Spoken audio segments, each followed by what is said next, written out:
Bugungi unpacking menga Oper kosmetikasi сотрудничество uchun nimalar jo'natdi. Короче, 3 ta paket bor. Eng ko'pidan boshlaymiz. Сотрудничество qilishni boshlaganimga qanaqa xursand bo'lganimni ko'rsanglar deb просто sakradim men. Birinchisi tonalka. Bu tonalkani ishoninglar, hamma bloger reklama qilayotganini ko'rdim. Keyin tonalkaning yonida primer ham bor ekan. Chiroyligini qaranglar deshini. Keyingisi rumyana bilan konsiler.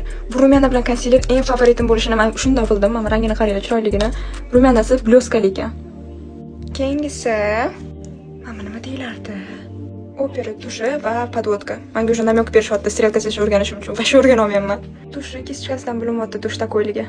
Ikkinchi paket ochamiz. Keyingisi menga eng kerakli narsa, ichida vitamini bor, gidrofilka bilan umuvalka. Chiroyligini qaranglar deshini. Oxirgi paketimiz Pikmi gelda dush, o'zining ichida blyoskalar ham bor ekan. Shu bilan bizning к сожалению unpackingimiz tugadi. Keyingi videoda men o'zim makiyaj qilib ko'rib, chestni o'tib aytaman. O'shang podpiska bosib kuzatib turinglar. Всем пока.